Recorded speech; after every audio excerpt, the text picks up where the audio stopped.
शुक्रवार का दिन। तो कहोगे गुरुजी ये कथा कहाँ से निकाल के लाए हो? तो विष्णु पुराण में से आप उसको स्मरण कर सकते हो। काय में से? विष्णु पुराण में से। एक पात्र में देसी गाय का दूध, जल उसमें रखकर, और आपके यहाँ अगर लड्डू गोपाल हो, यदि आपके घर में ठाकुर जी हो, लड्डू गोपाल हो, विष्णु जी का कोई स्वरूप हो, श्री हरि का कोई स्वरूप हो, तो उस पर शुक्रवार के दिन आप संध्या के समय पर दुर्वा डालकर उस दुर्वा से अगर लक्ष्मी जी के नामों का 108 बार उच्चारण कर कर, घी का दिया लगाकर, कैसर के चावल साथ में रखकर केवल उस जल का और दूध का मात्र छींटा देते हो, तो उसके घर में कभी लक्ष्मी की कमी नहीं आ सकती, संपदा बढ़ती चली जाती है। 108 बार लक्ष्मी के नाम का मात्र उच्चारण कर लेने पर भगवान विष्णु के चरणारविंद पर, भगवान विष्णु के चरणों पर केवल उस दुर्वा का, जल का, दूध का सिंचन कर देने से भी लक्ष्मी की वृद्धि होती है। लक्ष्मी देती है, बढ़ती है। और दुर्वा का एक बहुत सुंदर गुण है महाराज, बहुत सुंदर गुण है दुर्वा का। जहां पर उसके भीतर गांठ आती है ना, वहां से 2 रास्ते बना देती है।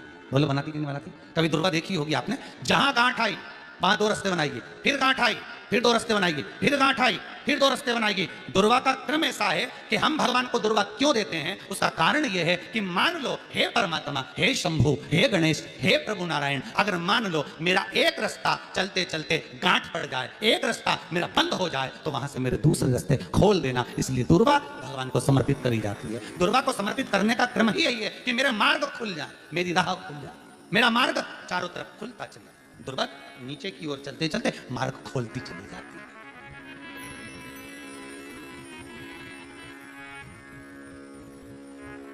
अमृत है ये, इसलिए नष्ट नहीं होती।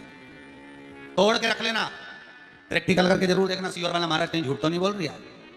तोड़ कर रखो दुर्वा को, बोरी में भर कर रखो। 4 साल 6 महीने 8 महीने बाद सूख जाए, बेकार हो जाए, उसके बाद भी उसको खेत में, बगीचे में कहीं ले जाकर पटक देना। 8-15 दिन पानी देना, देखो फिर वापस वही हरी की हरी होना, वही कहीं ना कहीं से स्फुटित होते, फिर आगे बढ़ना चालू कर देगी। उसका तत्व है अमृत, वो अमर है, मरती नहीं, फिर चालू कर देती। शिव कहते हैं यही अमरता है, यही अमरता है कि दुख आया तो मरने की नहीं सोचना है। तकलीफ आई, कष्ट आया, रोग आया, बीमारी आई, थोड़ा सा तकलीफ आ गई, थोड़ी बीमारी आ गई, थोड़ा दुख आ गया, तो ये मत सोचना हमें मरना है। नहीं नहीं नहीं, अभी तो और जीना है। तो किस लिए जीना है? कोई कहेगा इसको कहीं आसक्तियां होंगी, घर की, परिवार की, कुटुंब की, कबीले की, इसलिए जीना चाहती है, इसलिए जीना चाहता। नहीं, आसक्ति एक रखना कि मैं जीना इसलिए चाहता हूं, मैं और जीना चाहती हूं, इसलिए चाहती हूं कि अब मैं भगवान का भजन करना चाहती हूं। अभी तक मैंने परिवार, कुटुंब, कबीले, संसार के लिए करा, अब जितनी जिंदगी दी उस मालिक ने, अब मैं उसका भजन करूं। दुर्वा भगवान विष्णु को चढ़े, दुर्वा गणेश जी को चढ़े, दुर्वा शिव जी को चढ़े, दुर्वा ब्रह्मा को चढ़े, दुर्वा इंद्र को चढ़े, दुर्वा पितरों को चढ़े। कितना सुंदर कहा है। जिसके घर में पितृदोष प्रबल होता है, बहुत प्रबल पितृदोष है, तो उसके घर के जहां पानी का मटका रखा था, पितृदोष मालूम है ना? पितृदोष का लक्षण क्या होता है? 1 रुपए कमाओ, 1.25 रुपए खर्च हो, समझ लेना पितृदोष है। रात्रि को सो गए तुम, बड़े नींद आ गई तुमको, बहुत प्रेम से सो गए, सोने के 1.5 घंटे या 2 घंटे बाद तुम्हारी नींद खुल जाए और कम से कम आधे घंटे तक तुमको भूख लग रही हो, समझ लेना पितृदोष। सोकर उठने के बाद में जैसे ही 1-2 घंटे की नींद हो गई और अचानक नींद खुल गई और तुम्हें भूख लग रही है, भूख लग रही है, प्यास लग रही है बहुत तेज, अभी सोए हो 1.5 घंटा ही हुआ, 2 घंटे ही, भूख लगने लगी, बहुत तेज भूख लग रही है, समझ लेना पितृदोष। पितृ भूखे हैं, भोजन की याचना कर रहे हैं, भोजन की याचना।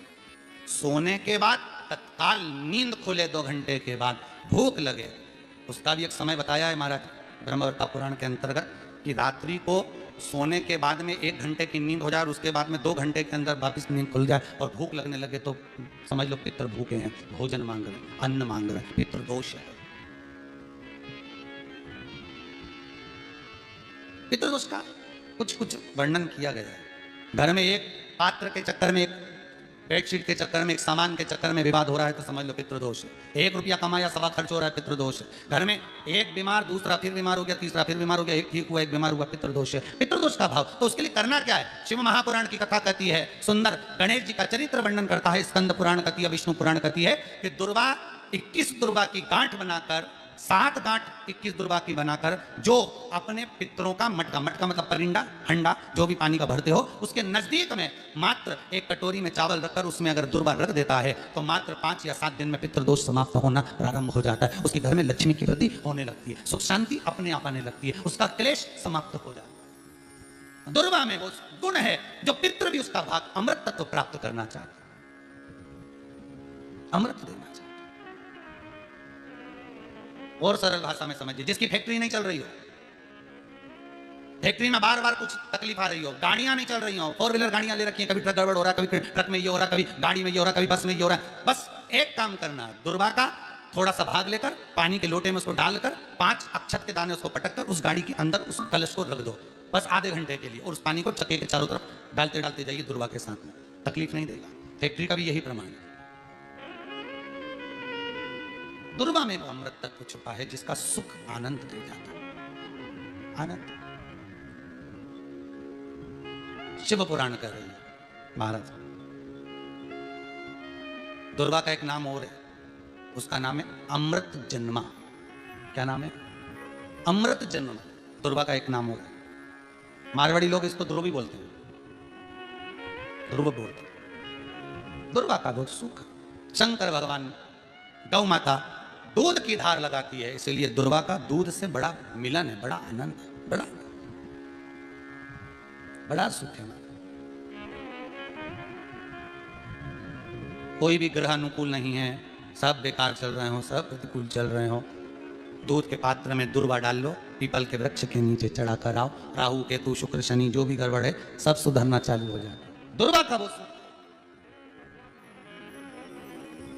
जिस नदी में स्नान करो, तीर्थ में जाकर उस नदी के पास में कोई बगीचा लगा हो, वहां की दुर्वा को तोड़कर स्नान करते समय नदी में मात्र विसर्जन कर देने पर पितरों को पिंड पहुंच जाता है।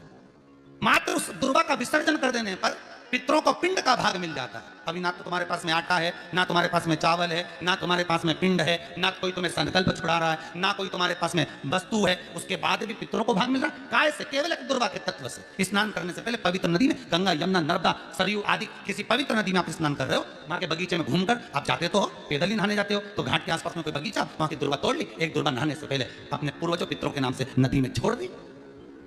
फूल तो छोड़ते ही हो, दिया भी छोड़ते हो, बस एक ही चीज नहीं छोड़ते, वो दुर्वा। और वो ही काम की,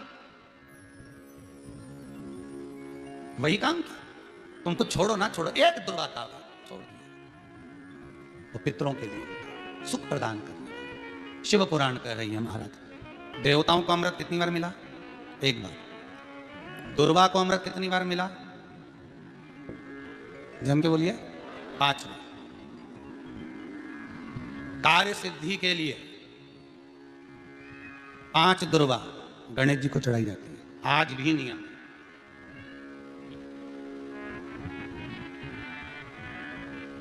कभी आपको मौका मिला हो और आपने रावण संहिता पढ़ी हो, कौन सी संहिता?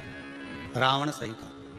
क्योंकि रावण शिव का उपासक था, भजन करने वाला था। शिव तांडव स्तोत्र आज भी लोग रावण का एक आनंद में पढ़ते, तो शिव का उपासक है रावण, शंकर का उपासक। विद्वान भी था, ज्ञानवान भी था। वो तो देवता के हाथ से मरना था उसको, इसलिए उसने मांगा ही यही था, जो मांगा वो मिला।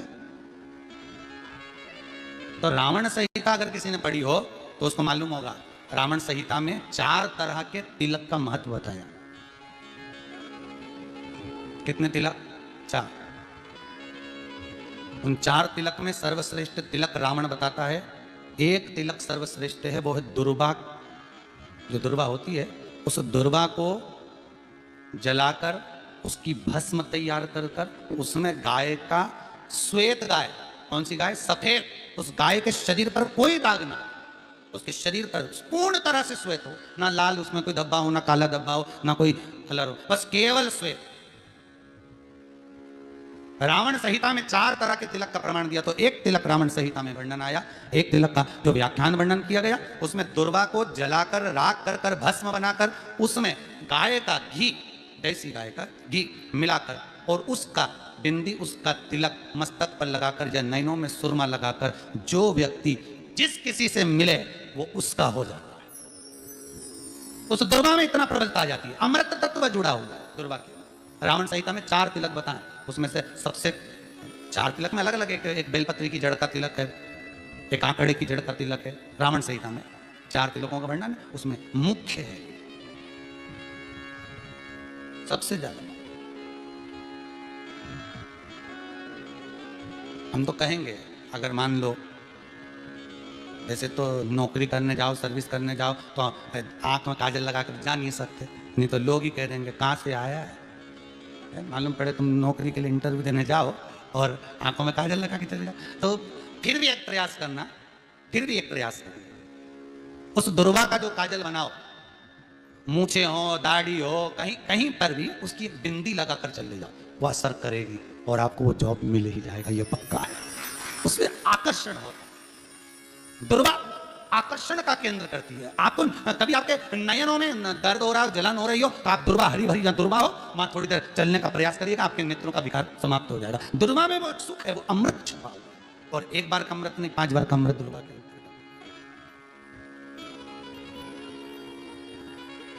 कौन से देवता हैं जिनके ऊपर दुर्गा का जल दूध में मिला हुआ छीटा जाए, श्वेत गाय के? देखो दूध का प्रमाण बार बार दुर्गा के साथ आया, उसका कारण क्या है? क्या कारण हो सकता है उसका? उसका एक कारण है, समुद्र मंथन के समय पर सबसे पहले कुछ निकला था, तो समुद्र मंथन में सबसे पहले निकली थी गौ माता, निकली थी। क्या निकली थी? गाय। सबसे पहले निकली थी गाय। और कितनी गाय निकली थी? 5। पहली नंदा, दूसरी सुभद्रा, तीसरी सुरभि, चौथी सुशीला, 5वीं बहुला। ये 5 गाय समुद्र मंथन में निकली। अब समुद्र मंथन में जब गौ माता निकली तो सारे 33 कोटि देवता मंथन में जो लगे हुए थे, उन मंथन को करते करते देवता थक चुके थे, सारे देवता थक चुके थे। बहुला सुरभि और सुशीला से बोली, सुभद्रा से बोली, नंदा से बोली, अपना काम है, एक काम करो, अपन आप रूप दूध की धार बहाना प्रारंभ करो, अपने आप दूध की धार हम पृथ्वीलोक में हम भेजें इन देवताओं के लिए, तो देवताओं को अमृत तत्व मिलेगा, आनंद होगा। और गौ माता ने ऊपर खड़े होकर जो दूध बहाना प्रारंभ करा, वो देवताओं के मुख में आधा तो गया और आधा दूध समुद्र पर जब गिरा, और जो मंथन चल रहा था उस मंथन के चलते, कभी दूध का दही का मंथन करना तो क्या निकल कर आएगा? मक्खन आ जाएगा। वो मक्खन तैरता हुआ समुद्र की लहर से दुर्वा पर जा पड़ा। इसलिए आज भी दुर्वा के साथ में गौ माता के दूध का बड़ा प्रमाण है, वो भी देसी गाय, जर्सी नहीं, विदेशी नहीं, देसी गाय। और देसी गाय का दूध का बड़ा बड़ा प्रमाण है सर। हम कई बार कथाओं में कहते हैं, जैसा खाया अन्न, बोलते जाओ, वैसा हो गया मन, जैसा पिया पानी वैसी हो गई वाणी, और जैसा पिया दूध वैसी बन गई बुद्धि। बुद्धि कैसे बनी है? दूध से। डब्बे का दूध पियोगे तो डब्बे हो जाओगे, थैली का दूध पियोगे तो थैली, बोतल का दूध पियोगे तो बोतल। दूध का बड़ा असर।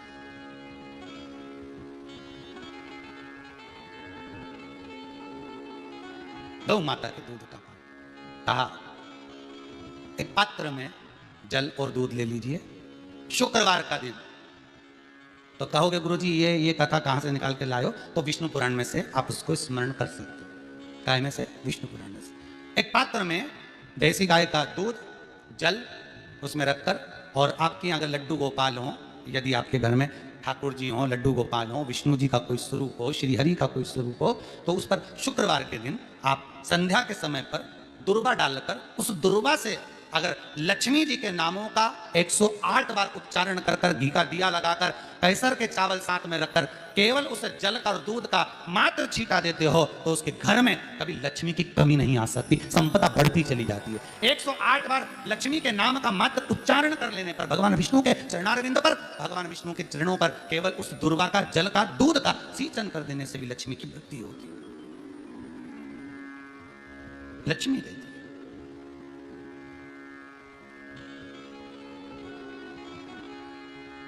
दुर्वा बढ़ती है। और दुर्वा का एक बहुत सुंदर गुण है महाराज, बहुत सुंदर गुण है दुर्वा का। जहां पर उसके भीतर गांठ आती है ना, वहां से 2 रास्ते बना देती है।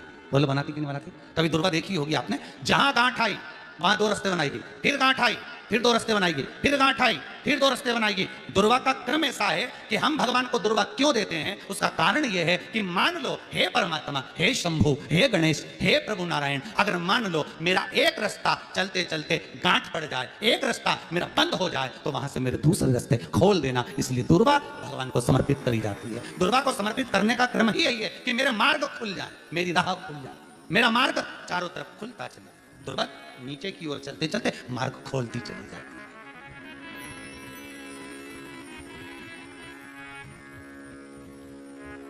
अमृत है ये, इसलिए नष्ट नहीं होती।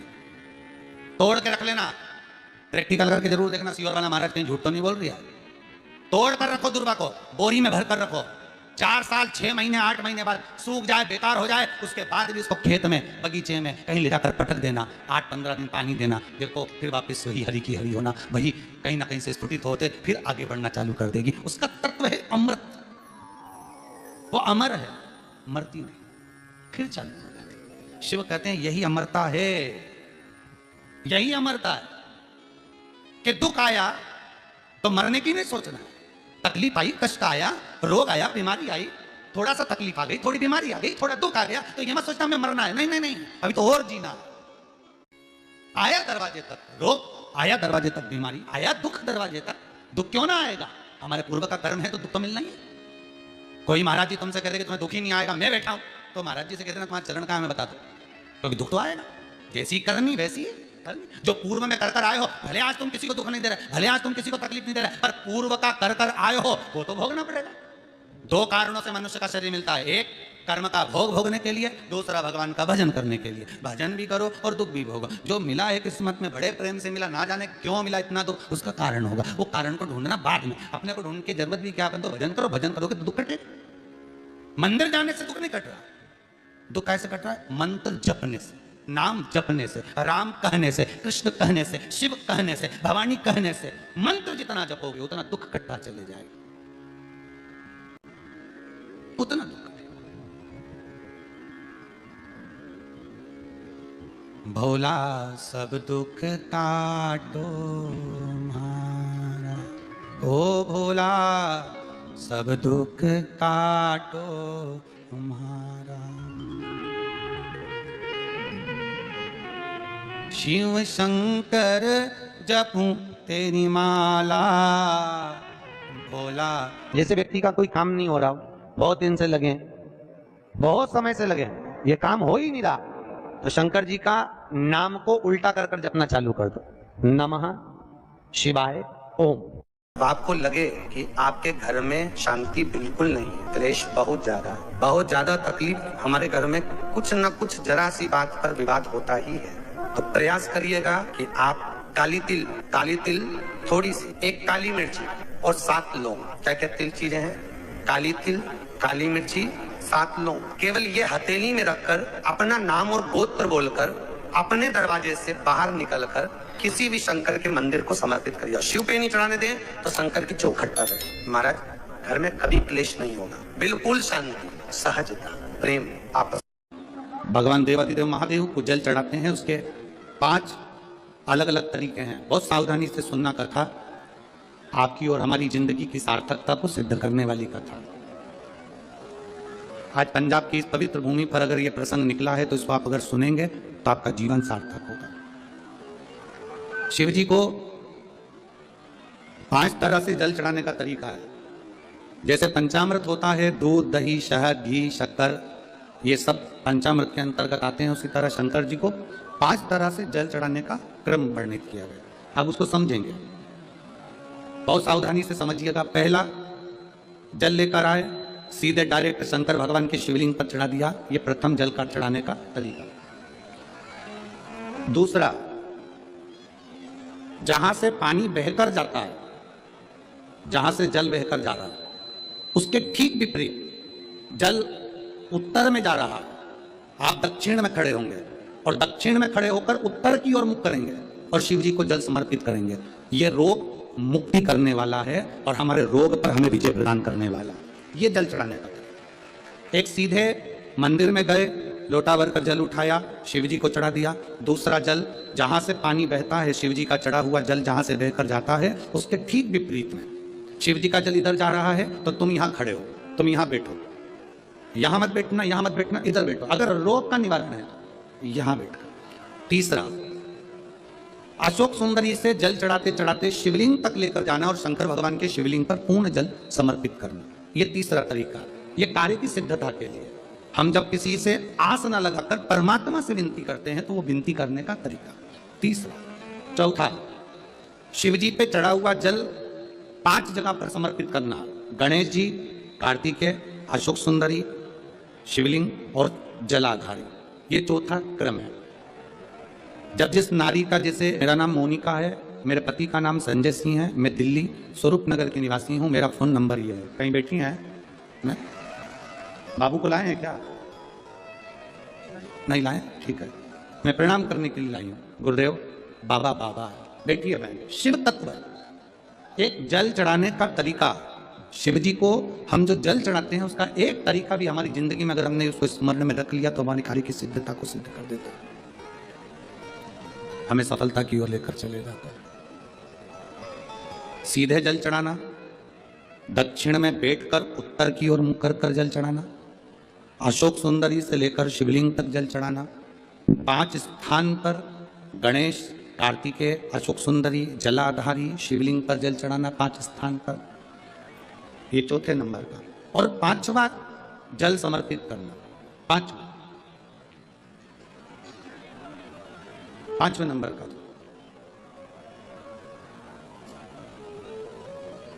शिव जी को 5म नंबर का जो जल आता है, जो जलाधारी है, ऊपर जिसमें पानी भरा रहता है और नीचे एक बूंद टपकता रहता है, जलाधारी में जल समर्पित कर कर उसी जल को बचाकर अशोक सुंदरी वाली जगह पर थोड़ा सा चढ़ाकर उसी में से जल शिवलिंग पर जब हम समर्पित करते हैं तो हम जिस कार्य के लिए जा रहे हैं वो कार्य सफल हो